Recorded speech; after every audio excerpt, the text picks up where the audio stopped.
창세기 강의 13번째 시간으로 방주로 들어오라 라는 제목으로 함께 은혜를 나누겠습니다.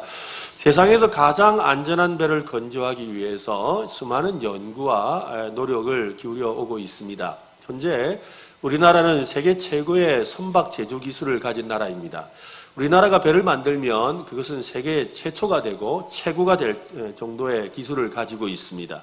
그동안 배의 안전성을 고려한 선박의 길이와 폭과 그 높이에 대해서 오래도록 연구를 했는데요. 드디어 이 표준화하는 데 성공했다고 합니다. 그런데 그 기준이 뜻밖에도 하나님께서 말씀하신 노아의 방주의 수치와 일치한다는 겁니다. 인류가 지금까지 수많은 연구와 실험을 통해서 산출해낸 이 선박의 이 보건 성능 수치가 이 성경에 나오는 노아의 방주와 일치한다는 말인데요. 방주가 큰 폭풍 후에서 뒤집어지지 않고 무사할 수 있었던 이유를 나타냅니다. 지금까지도 노아의 방주에 관한 연구가 계속되고 있습니다. 여러분은 이 노아의 방주에 관해서 혹시 궁금한 점이 있습니까? 궁금한 게 없는데 제가 질문을 하는지를 모르겠는데 여러분이 궁금해할 만한 몇 가지 질문을 제가 던지고 답을 좀 여러분에게 드리도록 하겠습니다. 첫 번째로 노아 방주의 모양과 크기는 어떻게 될까요? 방주라는 단어는 이 출애굽기에 나오는 아기 모세를 이렇게 담았던 갈대 상자, 이 갈대 상자와 같은 단어입니다. 즉 이 바구니를 뜻합니다. 그래서 방주는 내부에 물결을 거슬러 올라가거나 또한 방향을 바꿀 수 있는 노나 또 키가 없습니다. 방향키가 없어요. 단지 뜨기만 하고 조정이 불가능합니다.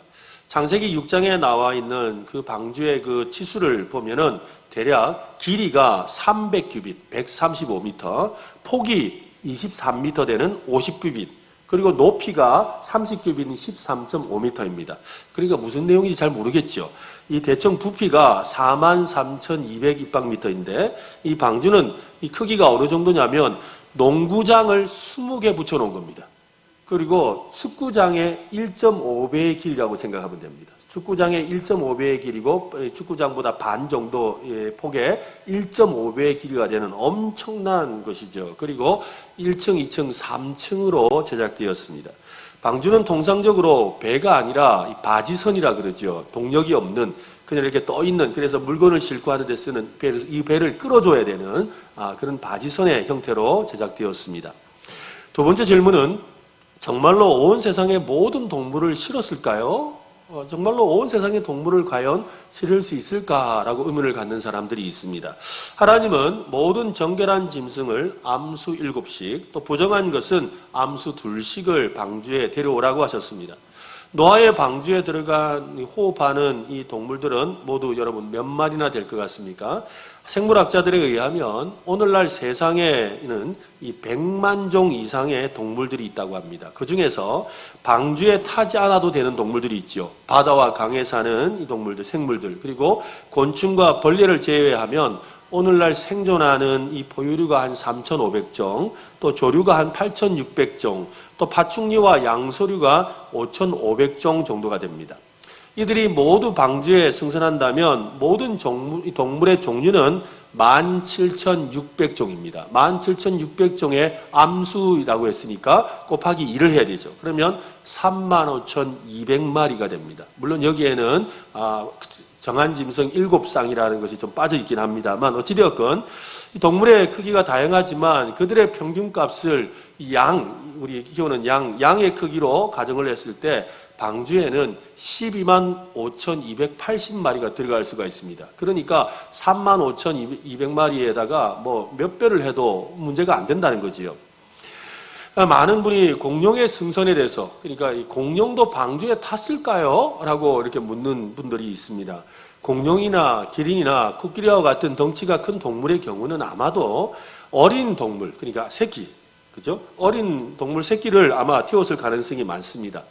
부피 때문이겠지요. 그리고 한 가지 중요한 사실이 있는데 노아 시대에는 아직 이 종의 분화가 오늘날처럼 그렇게 많지는 않습니다. 이 종의 분화라는 것은 무엇이냐면 종의 진화는 이 종에서 다른 종으로 바뀌는 것을 말하는데 종의 분화라는 것은 그 종 안에서 다양하게 이렇게 나오는 겁니다. 마치 사람이 흑인종, 백인종, 황인종으로 나누는 것처럼 그렇게 나뉜다는 말입니다. 가령 여러분이 좋아하는 강아지, 그죠? 개 같은 경우에도 이 개도 늑대, 코요테, 자칼 이런 것도 개의 종류입니다.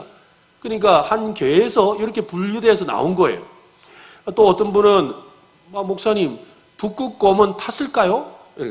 저 북극에 있는 북극곰이 저기 내려와서 방주에 탔을까요? 라고 묻지요.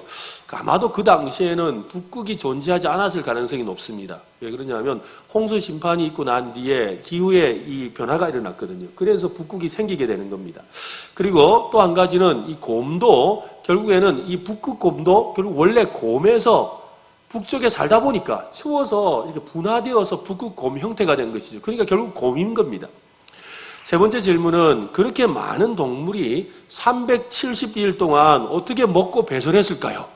아니 방주에서 그렇게 많은 동물들이 어떻게 먹고 자고 배설을 했겠느냐라는 겁니다. 노아 방주에 들어간 17,000여 종의 동물들이 1년 동안 채식을 한다 해도 엄청난 양이 필요한데 어떻게 방주에 그것을 다 실을 수가 있느냐는 거지요. 노아의 가족 8명이 그 많은 동물들의 배설물을 지금 우리 가다 보면은 저기 어딥니까? 자연 쪽에 가다 보면 소 키우는 데가 많은데 그 외양간에 그 소 키우면 그 소똥 치우는 것도 얼마나 힘든데 그 엄청난 그 짐승의 그 배설물을 어떻게 다 치우겠냐는 거예요. 그것도 8명이서. 이게 가능하냐라고 하지요. 여러 가지 이론과 학설이 있는데요. 그 중에 모두가 공감할 만한 것은 오늘날 이 동물들이 겨울 되면 겨울잠을 자지 않습니까? 그처럼 아마도 하나님께서 방주에 그들을 이끄시고 나서 겨울잠을 자듯이 잠들게 하셨을 가능성이 있습니다.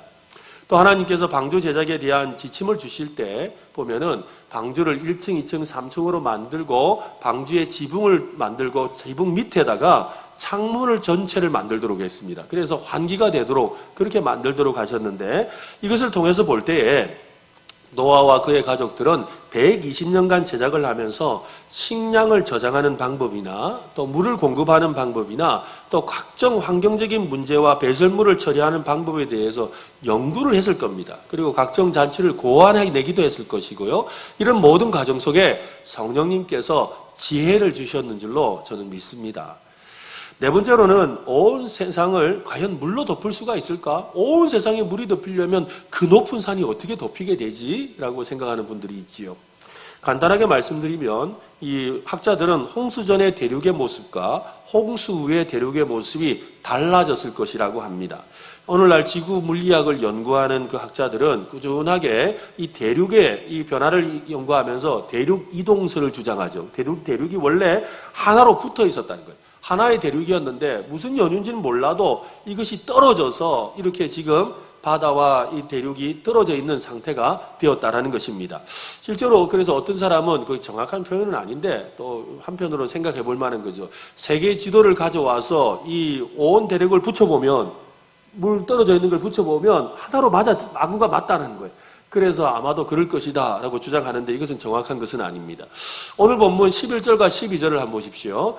노아가 600세 되던 해 둘째 달 곧 그 달 11의 날이라 그날에 큰 기품의 샘이 터지며 하늘의 창문들이 열려 40주야를 비가 땅에 쏟아졌더라. 여기서 큰 기품의 샘들이 터지며 라는 이 표현을 우리가 좀 주의 깊게 봐야 됩니다. 이 표현은 일단은 문학적인 표현입니다. 이 강과 호수와 바다의 모든 물과 땅 아래에 있는 지하수가 터져 올라왔다는 거예요. 영화 중에 최근 몇 년 전에 했던 영화 중에 샌 안드레아스라는 영화가 있습니다. 이 재난 영화입니다. 미국의 서부 해안에서 일어난 이 재난 영화인데요. 이 대륙붕이 붕괴하면서 샌 안드레아스라는 이 대륙판이 움직임으로 말미암아 이 지진과 해일이 일어나게 되는 거예요. 그래서 그 해일이 온 도시를 덮어버리는 그런 이 내용에 대한 영화입니다. 실제로 그런 일이 일어날 수 있다라고 학자들이 말을 하고 있고요. 또 1883년에는 인도네시아 화산섬이었던 크라카토아라는 이 해저 폭발로 인해서 그곳에서 해저에서 화산이 터진 거예요. 터져가지고 자바와 수마트라 이 섬의 그 해안 지역을 해발 39m까지 침수시키는 일들이 벌어진 겁니다. 그러니까 온 세상을 조성하신 하나님이 창조주시지 않습니까? 창조주 하나님이시니까 그 창조주 하나님이 온 세상을 물로 덮는 일은 그렇게 어려운 일이 아니라는 것입니다. 노아의 방주에 관한 궁금증이 여러분 좀 풀렸는지 모르겠습니다. 괜히 더 궁금하게 만들었는지 모르겠는데요. 여러 가지 질문에 대해서 우리가 그냥 성경의 지식과 그냥 우리가 가지고 있는 일반 상식만 가지고도 생각해 보면 얼마든지 답을 찾을 수가 있습니다.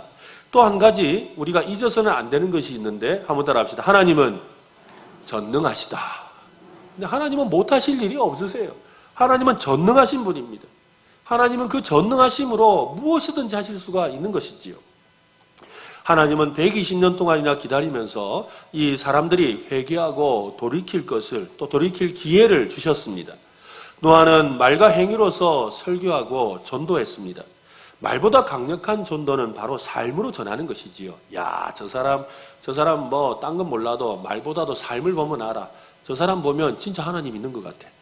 저 사람 보면 진짜 하나님이 도와주더라고. 야, 저 사람 내가 믿으려면 나도 저 사람처럼 믿어야지. 나도 문제 생기면 저 사람 다니는 저 교회 갈 거야. 그렇게 말하는 게 바로 삶으로 전도하는 것이에요. 때로는 말의 전도보다 삶의 전도가 더 강력한 것입니다. 노아는 그렇게 120년간을 방주 짓는 삶을 통해서 전도를 했습니다. 하나님의 메시지를 세상에 전했지요. 세상이 곧 멸망한다. 방주 안으로 들어와야 된다. 삶을 돌이켜야 된다라고 전했습니다. 우리도 세상에서 노아처럼 말과 삶을 통해서 복음을 전하는 성도들이 되시기를 바랍니다. 구원은 하나님께 있습니다. 노아가 120년 동안 그렇게 삶으로 전했지만 한 사람도 돌이키지 못했어요. 사실 노아는 구원자가 아니죠. 전도자입니다. 자신의 삶을 통해서 그것을 전하는 사람일 뿐입니다. 어찌되었건 한 사람도 돌아오지 않았어요. 모두가 얼마나 강팍하고 폐악한 마음을 가졌는지를 알 수가 있습니다. 결국 그것이 어떻게 해요? 세상을 심판할 수밖에 없었던 이유가 되었습니다. 홍수 심판은 어떤 이들에게는 멸망의 소식이지만 다른 이들에게는 구원의 소식이지요. 십자가의 도가 멸망하는 이들에게는 미련한 것이요 구원을 받는 우리에게는 하나님의 능력이다라고 사도 바울이 말한 것과 같습니다. 하나님은 구원의 길을 열어놓으시고 사람들을 지금 초청하셨습니다. 노아와 그의 가족을 통해서 피조물들의 그 생명을 보존하시는 은혜를 베풀고 계시는 겁니다.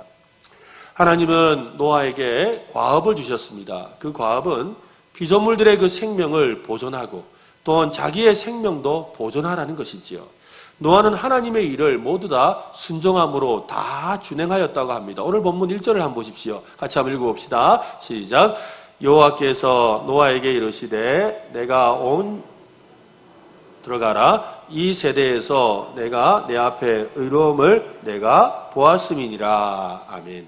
우리 성경은 너와 내 온 집은 방주로 들어가라 라고 되어 있습니다. 그런데 원래 히브리 성경에서 보면 원래 뜻은 뭐냐면 방주로 들어오라. 방주로 들어오라입니다. 여러분, 가라와 오라의 차이를 아시죠? 가라와 오라의 차이를 한번 생각해 보세요. 지금 이 말씀하는 분이 하나님이십니다. 하나님이 지금 들어가라고 하면 하나님은 지금 방주 안에 있습니까? 바깥에 있습니까? 하나님이 그러니 방주로 들어가라 하면 하나님이 지금 바깥에 있어요? 안에 있어요? 바깥에 있지요. 근데 여러분 방주로 들어오라 그러면 방주 아닙니까? 바깥입니까? 그렇죠? 아니에요. 그죠? 다른 거예요. 그러니까 방주로 들어가라! 가라는 것은 명령이지요. 근데 오라라는 것은 초청이지요. 그러니까 하나님이 지금 어떻게 하셨다고요? 방주 안에서 방주로 들어오라라고 초청하고 계신다는 말입니다. 그러니까 즉 오라는 것은 방주 안에 계신 하나님께로 다가오라, 가까이 오라, 다가간다라는 그런 의미를 가진 것이지요. 맞습니다. 성경은 계속해서 하나님은 오라고 하시지요. 오라고 하세요. 나에게로 오라, 돌아오라고 말씀합니다. 호세아 6장 1절 말씀에 보면 오라, 우리가 여호와께로 돌아가자. 여호와께서 우리를 찢으셨으나 도로 낫게 하실 것이요 우리를 치셨으나 싸매어 주실 것이라. 오라, 우리가 여호와께로 돌아가자. 예수님이 세상에 오신 것도 우리를 하나님께로 인도하려는 것이지요. 그래서 예수님도 뭐라 그러셨습니까? 수고하고 무거운 짐진 자들아 다 내게로 그죠? 오라라고 했어요. 요한계시록에 보면 요한계시록 마지막 장인 22장에 보면 마지막 제일 말씀이 뭐냐면 오라라는 초청으로 마무리되고 있어요. 성령과 신부가 말씀하시기를 오라 하시는도라. 요한계시록 22장이 제일 마지막 장인데 제일 마지막에 말씀이 오라 라는 거예요. 오라 하시는도다. 듣는 자도 오라 할 것이요. 목마른 자도 올 것이요. 또 원하는 자는 값없이 생명수를 받으리라 하시더라. 우리도 들어오라는 주님의 그 음성을 듣고 지금 우리가 구원의 방주에 들어왔습니다. 방주는 주님의 품이지요. 우리가 주님께 나오면 어떤 일이 일어나게 됩니까? 찬송가 287장에 보면 그런 찬송이 있죠. 예수 앞에 나오면 제사함 받으며 주의 품에 안기어 편히 쉬리라. 우리 주만 믿으면 모두 구원 얻으며 영생 복락 멸류관 확실히 받겠네. 여러분 누가 복을 받는다고요? 예수 앞에 나오면, 그죠? 예수 앞에 나오면, 주님 품으로 돌아오면 제사함을 받습니다. 은총을 받습니다. 흰옷을 입습니다. 무엇보다 영생복락 멸류관을 쓰고 주님의 품에 안기어서 쉼과 기쁨을 누립니다. 여러분은 지금 예수를 믿어서 주님의 품에 있는 줄로 믿으시기를 바랍니다. 예수 믿고 방주와 같은 주님의 품 안에 있음을 믿고 확신하며 살아가시기를 바랍니다. 방주에는 여러분 문이 몇 개일까요? 방주의 문이 몇 개일까요? 하나밖에 없어요. 문은 하나밖에 없습니다. 노아 가족들을 위한 문이 따로 있고 동물들을 위한 문이 따로 있고 새들을 위한 문이 따로 있었던 것이 아닙니다. 문은 단 하나입니다. 그 문으로 모든 생물과 노아가 방주 안으로 들어갔지요. 오늘 본문 16절 말씀을 한번 보십시오. 같이 한번 읽어볼까요? 시작. 들어간 것들은 모든 것의 암수라. 하나님이 그에게 명령하신 대로 들어가매 여호와께서 그를 들여보내고 문을 닫으시니라. 여러분 이제 비가 올 겁니다. 비바람이 사납게 몰아칠 겁니다. 노아야 이제 문을 닫을 시간이구나. 네 아들들을 불러서 문을 함께 닫자꾸나. 그리고 문을 잠궈버려라 라고 하나님이 명령하신 게 아닙니다. 하나님은 자기 백성의 안전을 위해서 다른 사람의 손을 빌리지 않으셨습니다. 열면 닫을 사람이 없고 닫으면 열 사람이 없다라는 그 말씀처럼 하나님은 누구도 열지 못하도록 하나님이 닫으셨어요. 이게 중요한 거예요. 하나님이 닫으셨어요. 하나님이 문을 닫으셨다는 것은 하나님이 온전히 보호해 주신다는 겁니다. 하나님의 품 안에 들어오면 하나님이 완전히 보호해 주시는 줄로 믿으시기를 바랍니다. 그죠? 하나님 품 안에 있으면 돼요. 하나님이 문을 닫으시니라는 말씀은 은혜의 문이 영원히 열려있는 것은 아니란 말이지요. 하나님이 문을 닫으실 때가 있다라는 것입니다. 하나님께서 인내하며 긍휼을 베푸는 시간이 끝나면 문은 닫힙니다. 은혜가 끝나고 문이 닫히면 그때부터 어떤 일이 일어납니까? 문이 닫히고 나면 홍수 심판이 시작되듯이 하나님의 은혜의 문이 닫히면 우리도 심판을 받게 되는 거예요. 예수님은 비유로 말씀하신 적이 있습니다. 열처녀, 등불을 들고 있는 열처녀에 대한 비유지요. 등을 들고서 신랑을 맞으러 나간 열처녀가 있습니다. 5명은 슬기로웠고 5명은 미련했습니다. 5명의 슬기로운 처녀들은 그들의 등에 쓸 기름을 미리 준비하고 있었습니다. 그런데 어리석은 처녀들은 기름을 가져오지 않은 채 등만 들고 있었지요. 신랑을 기다리는 날 동안 날이 어두워지고 또한 지쳐서 꾸벅꾸벅 졸게 되었습니다. 갑자기 신랑이 찾아왔습니다. 슬기로운 처녀들은 벌떡 일어나서 그들의 등을 환히 밝혔습니다. 그런데 미련한 처녀들은 기름이 없어서 기름을 사러 바깥으로 나가게 되었지요. 그들이 나간 사이에 준비된 자들과 신랑이 그 집으로 들어갑니다. 그리고 등을 준비한 여인들도 같이 들어가지요. 그리고 혼인잔치가 시작되고 문은 닫혀버렸습니다. 미련한 처녀들이 이제 기름을 준비해서 돌아와서 신랑을 부릅니다. 우리에게도 열어주세요. 우리에게도 열어주세요. 그러나 신랑이 대답하지요. 진실로 너희에게 이르노니 내가 너희를 알지 못하노라. 들어갈 기회가 지났기 때문이지요. 들어갈 기회가 지났기 때문에 문이 다시 열리지 않는다는 것입니다. 감사하게도 지금은 은혜의 시간입니다. 방주의 문이 열려 있습니다. 우리가 잘 아는 찬송가에 이런 가사가 있죠. 오는 사람들은 지체 말고서 그 다음 그죠? 문 열렸을 때에 들어오시오. 그죠? 문이 열렸을 때 들어가는 거예요. 문이 열렸을 때 방주에 들어가야 하는 겁니다. 어느 한 젊은이가 아주 예리한 칼을 들고서 동네 사람들 가운데 나타나서 고래고래 소리를 질렀습니다.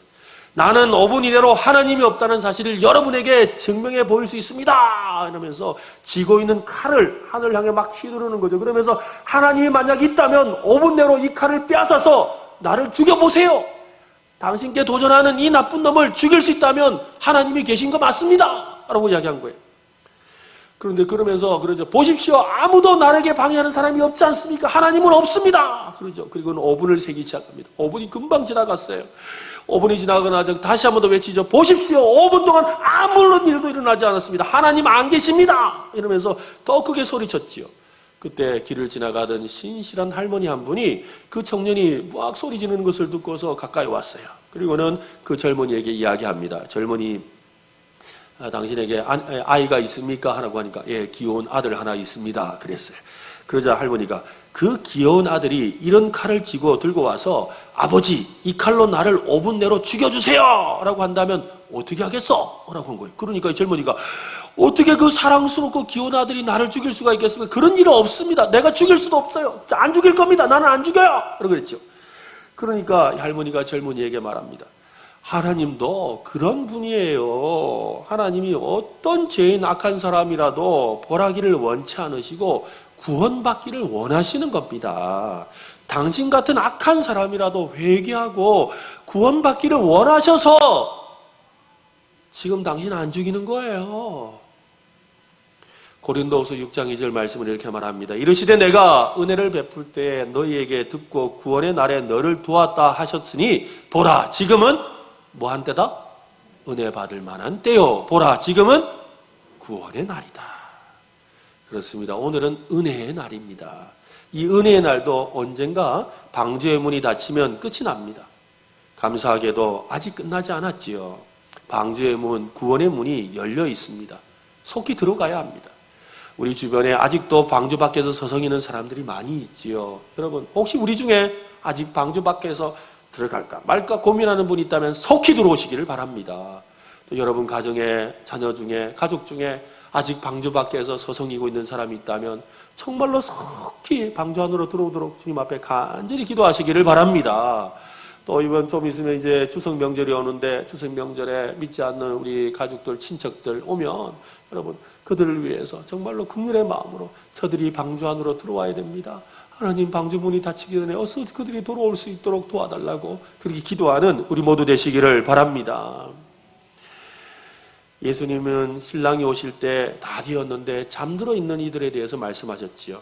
예수님은 자신을 문이라고 비유하셨습니다. 요한복음 10장 9절에 내가 문이니 누구든지 나로 말미암아 들어가면 구원을 받고 또는 들어가며 나오며 꼴을 얻으리라. 맞습니다. 방주 안으로 들어간다는 것은 예수님을 믿고 예수님 안에 머무는 것이지요. 여러분은 지금 어디에 있습니까? 방주 안에 있습니까? 방주 밖에서 서성이고 있습니까?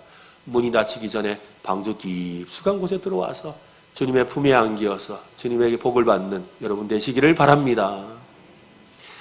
방주는 교회의 모형이라고 합니다. 한번 따라해 볼까요? 방주는 교회다. 한번 더 합시다. 방주는 교회다. 네. 방주가 교회의 모형이 되는 이유를 몇 가지로 좀 말씀드리겠습니다. 첫째로 세상과 구별되기 때문입니다. 방주의 안팎을 역청으로 칠해서 이 바깥의 물이 방주 안으로 스며들지 못하게 했지요. 방주 밖에는 심판의 물이 가득하지만 방주 안에는 은혜의 물이 넘쳐나지요. 교회는 세상적인 가치와 문화가 스며들지 못하는 곳입니다. 그래서 거룩한 곳입니다. 우리가 세상 가운데 세상 한복판에 있지만 절은 저 산에 있지만 교회는 세상 한복판에 있어요. 세상 한복판에 있지만 세상과 구별되죠. 세상의 거짓된 걸로부터 구별되고 보호받는 거룩한 곳이 바로 교회입니다. 그래서 교회는 세상과 구별되어서 세상과 다른 그런 곳이라는 겁니다. 두 번째로 세상 사람들을 구원하는 일을 하기 때문이지요. 방주가 하나님의 품이었던 것처럼 교회도 세상 가운데 두신 하나님의 품입니다. 교회는 하나님께서 구원하기로 작정하신 모든 사람을 태울 수 있는 방주입니다. 그래서 여러분 교회에 와야 구원받습니다. 예수를 믿어 구원받지만 예수 믿어서 구원받은 자가 교회에 와서 어떻게 해요? 세례를 받잖아요. 세례를 받음으로 말미암아 구원의 표를 받죠. 그래서 여러분 교회에 구원이 있는 겁니다. 근데 어떤 사람들은 나는 예수를 믿었는데 교회 안 갑니다 라고 하는 사람들이 있죠. 나는 예수님 믿지만 교회 안 갑니다. 이 말은 뭐예요? 나는 뭐 방주 들어갈 승선권은 받았는데 방주는 안 들어갑니다라는 거 똑같은 거예요. 내가 지금 방주에 들어갈 자격은 얻었는데 방주에는 안 들어갈랍니다. 그럼 뭐 하겠다는 거예요? 홍수 심판이 났을 때 뭐 하겠다는 거예요? 자기 혼자 헤엄치겠다는 겁니까? 홍수 심판에 어디 가겠다는 거예요? 하나님은 교회를 통해서 구원을 베풀어 주시는데 말입니다. 세 번째로는 하나님이 인도하시기 때문이지요. 방주에는 노를 젓고 돛을 올릴 만한 시설이나 방향을 잡을 키가 없다고 했지요. 오직 하나님이 이끄시는 대로 하나님이 원하시는 대로 그냥 흘러 갈 뿐이에요. 그러나 하나님의 뜻한 곳에 도착하게 되어 있지요. 죄송합니다. 잠깐만요. 이 갈대 상자에 담겼던 모세도 마찬가지죠. 나일강에 내려놓았더니 그것이 흘러 어디까지 갔어요? 바로 공주의 그 품에 가게 된 거죠. 그처럼 하나님께서 이 방주도 움직이셔서 노아 이 시대의 그 홍수 가운데 흘러서 아라랏산에 도착하게 하신 거예요. 아라랏산에 도착하게 되었죠. 바로 그와 같은 것입니다.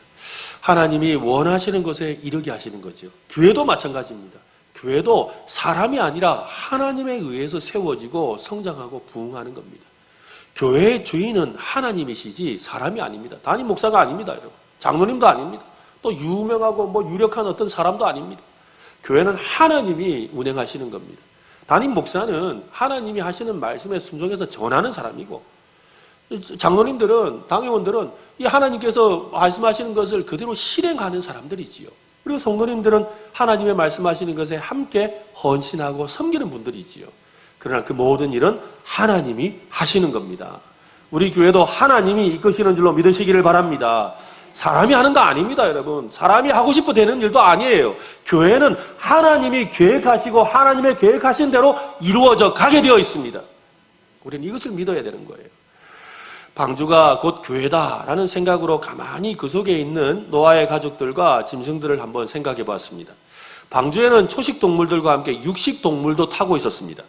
육식동물들은 초식동물을 잡아 먹어야 돼 사는 포식자들이지요. 사나운 사자와 이리와 곰과 독사들이 어떻게 한 공간에서 함께 지낼 수가 있습니까? 안 되잖아요, 그죠? 잡아 먹어야 되는데. 또 새들이 가만히 자리에 앉아있으면 되는데 새들이 퍼다닥 하면서 온 방주 안을 막 날아다니면 정신은 얼마나 사납겠습니까? 이들이 어떻게 그 방주 안에서 370일 동안 그 오랜 기간 동안에 같이 공존할 수가 있었을까요? 그런 생각을 하는데 깨달음을 주시더라고요, 성령님이. 그것이 바로 교회라는 겁니다. 교회가 그렇다는 거예요. 교회는 온갖 다양한 사람들이 모여서 그리스도 안에서 평화를 누리고 또 하나가 되는 곳입니다. 교회는요, 사나운 사람도 있고 얌전한 사람도 있어요. 까부는 사람도 있지만 진지한 사람도 있지요. 맞지요? 사나운 사람이 있습니까, 없습니까?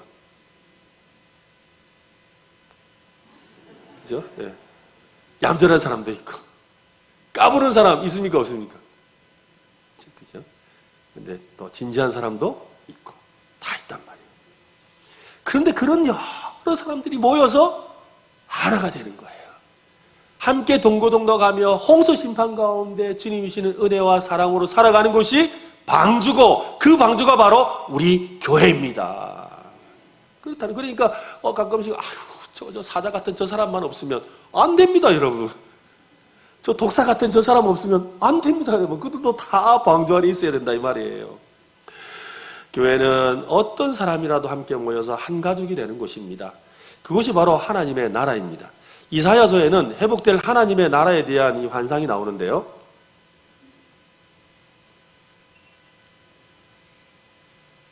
죄송합니다. 이사야 11장 6절로 8절에 보면 그때의 이리가 어린 양과 함께 살며 표범이 어린 염소와 함께 누우며 송아지와 어린 사자와 살찐 짐승이 함께 있어 어린 아이에게 끌리며. 이거 보세요. 어린 양이 표범하고 같이 살면 됩니까, 안 됩니까? 지가 잡아먹히려고 정신을 못 차리죠. 그죠? 염소가 그죠? 누워 있는데 또 염소가 표범하고 살고 이리가 어린 양을 잡아먹는데 같이 산대요. 송아지 어린 사자가 같이 살면 살찐 짐승이 당연히 잡아먹히지요. 어린아이에게 끌리며 암소와 곰이 함께 먹으며 그것들의 새끼와 함께 엎드리며 사자가 소처럼 풀을 먹을 것이며 정멍 뜯는 아이가 독사의 구멍에 장난하며 젖된 아이가 독사의 굴에 손을 넣을 것이며 이 모든 일이 어디에서 일어나는 것이냐면 바로 하나님의 나라라는 거예요. 하나님의 나라가 그런 곳이라는 거예요. 그러니까 방주안이 바로 하나님의 나라였어요. 여러분, 교회는 하나님의 나라의 모형이에요. 그래서 이런 사람, 높은 사람, 낮은 사람, 비천한 사람, 부한 사람, 잘난 사람, 못난 사람, 또 센 사람, 약한 사람, 또 화난 사람, 자비한 사람, 오호만 사람들이 함께 모여서 하나 되어 살아가는 것이 바로 교회고 그것이 바로 하나님의 나라입니다. 여러분, 교회는 싸우는 곳이 아니에요. 여러분, 싸우는 곳이 아니라 교회는 하나 되는 곳입니다. 성도들이 한 마음으로 심판의 무서운 비바람을 피하고 위로받는 곳이 바로 방주라는 것입니다. 처음 방주를 짓기 시작했던 가족들은 노아의 자녀들이 아니라는 사실을 여러분 압니까? 노아의 자녀들은 노아가 500세가 되던 해부터 태어났어요. 그러니까 480세에 방주를 짓기 시작하는데 그러니까 방주를 지을 쯤 돼서 한참 짓고 있을 때 자식들이 좀 성장해가지고 아버지 일을 좀 도와준 거죠. 그러니까 방주가 거의 끝마무리 될 때 자녀들이 도와준 거예요. 그렇다면 노아 혼자서 이 방주를 지었을까요? 아닙니다. 그의 가족들이 있었다는 거예요. 또 다른 가족, 또 다른 가족들이 누구겠습니까? 바로 그의 할아버지였던 무드셀라와 그의 자녀들이에요. 그리고 아버지 아벡이 낳은 그 노아와 그의 형제들이겠지요. 그들이 어떻게 해요? 노아 홍수 심판이 일어나기 전까지 그가 살아있는 날 동안 이 노아 방주를 짓는 일에 함께 참여한 거예요. 함께 참여했지만 방주에는 들어가지 못했어요. 그들은 그것으로 생을 마감하기도 했습니다. 그러나 그들은 자기가 살아있는 날 동안에 최선을 다해서 방주 짓는 일에, 고배로 나무를 심는 일에, 나무를 베는 일에, 나무를 다듬는 일에, 방주를 쌓는 일에 그 일에 참여했다는 것이지요. 그러나 그들은 방주에 승선하지는 못했습니다. 맞습니다. 교회도 누군가의 희생과 섬김을 통해서 세워지는 것이지요. 무명의 그리스도인들, 이름 없는 그 헌신자들에 의해서 교회는 하나님의 방주로 세상에 든든하게 세워져 가는 것입니다. 우리는 지금 하나님의 그 위대한 일을 위해서 방주를 확장하는 일에 우리가 참여하려고 하고 있습니다. 우리 교회는 노아의 방주처럼 세상을 구원하는 일에 쓰임받게 될 것입니다. 더 많은 사람을 방주와 같은 교회로 인도하기 위해서 성도들이 더욱 풍성한 은혜를 나누고 하나 되기 위해서 우리 교회가 예배당의 여러 시설들을 보완하고 증축하는 그런 일을 하려고 준비 중에 또 진행하고 있습니다. 믿음으로 방주를 지은 노아처럼 우리도 믿음으로 증축하기를 원하고 있습니다. 저는 이번 이 예배당 증축이 우리의 믿음이 증축되는 역사가 일어났으면 좋겠습니다. 그래서 여러분의 믿음의 방주가 증축되기를 바라고 우리 교회의 믿음의 방주도 증축되는 역사가 일어날 수 있기를 바랍니다. 이를 위해서 우리가 더 많은 사람을 방주와 같은 교회로 인도하기 위해서 우리가 이 일을 하고 있습니다. 저는 이번 이 믿음의 이 건축이 믿음으로 방주를 지은 노아처럼 우리도 믿음으로 증축하는 역사가 일어났으면 좋겠습니다. 그래서 믿음의 역사가 되고 믿음으로 기적을 경험하는 기회가 되었으면 좋겠어요. 우리가 믿음으로 행함으로 하나님께서 우리의 삶에 와 이렇게 놀라운 복을 주시는구나. 우리의 삶에 정말로 30배, 60배, 100배의 복을 주시고 우리 교회가 이렇게 하나님의 영광을 위해 쓰임받는구나. 하나님의 살아계신 교회구나 라는 걸 세상에 증거하는 그런 기회로 주님이 사용하실 거라고 믿습니다. 새롭게 단장될 그 예배당을 통해 하나님은 더 많은 영혼을 구원하는 방주로 사용하실 겁니다. 이를 위해서 우리는 노아처럼, 어떤 사람은 노아처럼, 어떤 사람은 무드셀라처럼, 어떤 사람은 라멕처럼, 또 어떤 사람은 노아의 아들이었던 셈과 함과 야벳처럼 헌신하고 섬기는 그런 믿음의 사람들이 또 저와 여러분이 되기를 간절히 바랍니다.